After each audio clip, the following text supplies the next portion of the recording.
Hola, chaps. Let's learn. Hola, chaps. Mr. Turek here. This is for aerospace engineering. I'm going to try to have you learn how to do truss calculations, and as part of the background preparation for that, you need to learn a bit of physics if you haven't already. And I think I'm going to start off with just trying to explain to you what a force is. A force is defined as a push or a pull.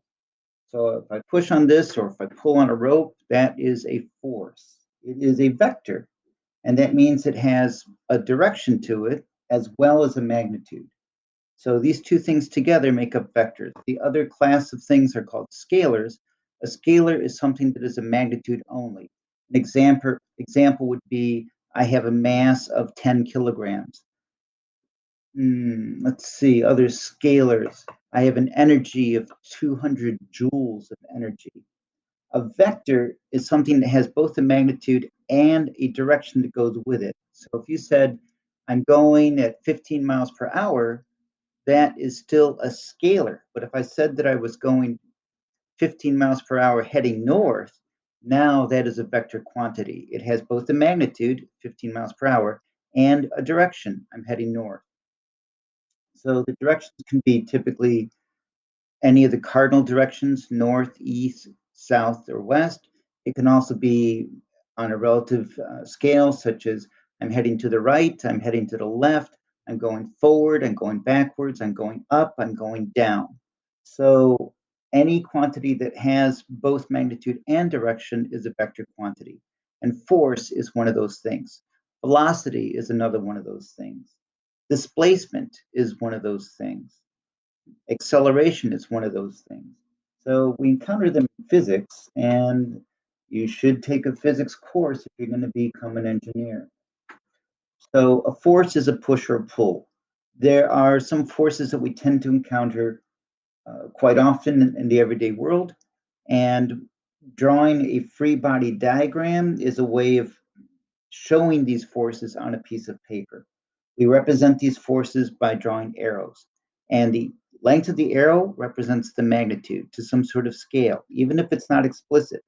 So if I were to draw two arrows and one is twice as long as the other, that implies that the second arrow is twice as strong as the first arrow in terms of magnitude. And please draw the arrow in the direction that it is pointing. So if the arrow is meant to show something that is going up, draw the arrow pointing up.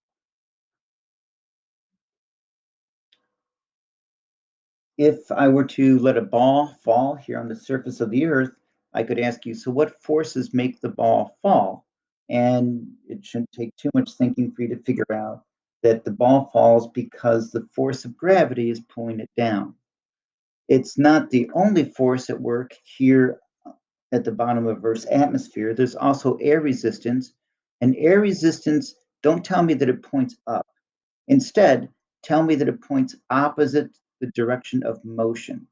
So when I throw a ball up into the air resistance is pointing down because it's opposing the direction that the ball is moving.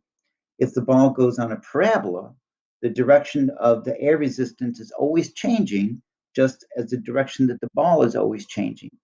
The direction of the air resistance is always opposite the direction that the ball is moving.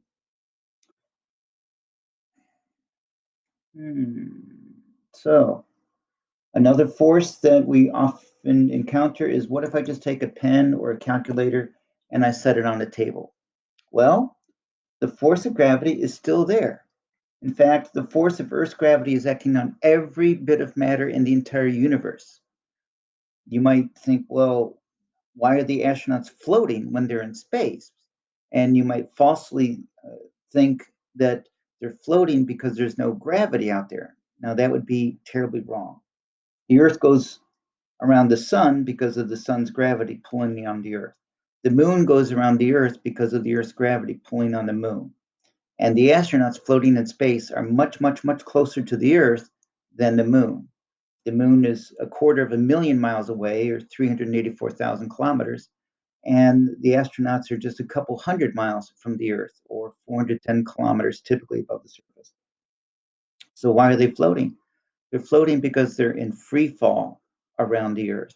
There's Earth's gravity there. In fact, it's only slightly less than it is here at the surface of the Earth. It's not zero, it's like 8 point some odd meters per second squared, as opposed to 9.8 meters per second squared here on the surface. In fact, it might be closer to 9.2 meters per second squared. So there's gravity, and it goes throughout the universe. It pulls on all matter in the universe.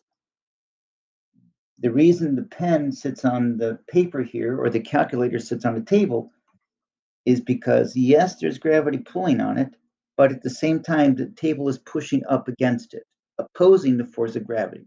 Which one is stronger? The answer is neither one. They cancel each other out. And the term normal force comes around from math class. Normal is another word that means perpendicular. So the normal force isn't always opposite gravity. It isn't always up. It's always perpendicular to the solid surface of contact. So if I take this pen and push it against this monitor screen, the normal force is perpendicular to the screen, pushing outward from the screen. It's not down. Gravity is pulling the pen down.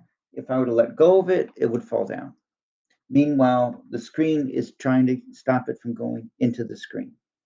So what force am I applying to push it into the screen? That is called the applied force. One other force that we often encounter is the force of friction. Friction doesn't care about the direction of the force of gravity. Friction doesn't care about the direction of the normal force. Friction doesn't care about the direction of you pushing or pulling with your own applied force. Friction is only interested in one thing, and that is stopping things from moving. And so the direction of the frictional force is always opposite the direction of the actual or attempted motion. And by actual or attempted, I mean, suppose I take this calculator and I set it on this table and I give it a little bit of a push, but not enough to make it move. So it's attempting to move in the direction my finger is pushing it, and friction is opposing that. Now, if I move my finger around to the other side and try to push it from the other side, friction also turns around and tries to stop it from moving. So that's what I mean by the attempted motion. That's a very brief overview of the forces of friction. For you to successfully do the principles of engineering assignments for truss structure analysis, you have to also understand what a moment is. So take a moment to learn what a moment is. A moment is a twisting force. I have here a plastic ruler, or something you can see better, a pen. And I'm holding the pen at more or less one end. When I pull on the pen like this, I'm applying a moment about the axis of rotation for this pen. It's also called a torque. So a moment is a twisting force, and I can describe it as being counterclockwise as you see it, or clockwise as you see it. We assign the counterclockwise direction as being the positive direction, just like in math class, and the clockwise direction, therefore, is the negative twisting direction. To calculate it correctly, you should learn some more physics and some math to go with it. So the formula for calculating the moment, or the torque, as it's also known, is R cross F, where R is the distance from the axis of rotation to the point of application of the force, of course. So this distance is R. F is the magnitude of the applied force, however much I push with my pen in this example. But wait, there's one more part to this calculation. This times sign means specifically, when we're talking about vectors, that it's called the cross product. It means mathematically multiplied by the sign, and I didn't write that down, did I? The cross product is the angle from the direction of this to that. So this is the magnitude of R, the magnitude of F, times the sine of the angle between the two of them. Now, the sine of 0 degrees is 0. So if I were to try to apply a twisting force to the pen, and I hold it here at this end, and I say, okay, R is in that direction, and I take this force and I apply it in that direction by pulling on the pen. I'm not twisting the pen at all. I'm just extracting the pen from my fingers here. So the angle that goes into this, and I didn't quite make this displayable, did I? So the cross product is the magnitude of the distance in whatever units you're going to work in. In metric units, they're often meters, but they can be centimeters. In the English units, it could be feet, it could be pounds, typically. R is the magnitude of the force. Again, in metric units, that would be in newtons. In the English unit, that would be pounds of force. And then there's the angle between them. So as I hold this pen here at this axis of rotation, if I were to measure, oh, this distance is, let's call it 16 centimeters from my fingers here to the end of this pen, and let's say I apply a force of 1 Newton here, then the twisting force acting on this pen would be 16 centimeters. You can turn that into meters if you like, 0.16 meters, times 1 Newton. So 0.16 Newton meters times the sine of the angle between these two directions. So R is going horizontally away from my fingers here. And if I push the end of the pen perpendicular to the direction of the R, then that angle is 90 degrees. The sine of 90 degrees is 1. And therefore, the torque in this example would be 0.16 Newton meters. That's what the units are, Newton meters of twisting force.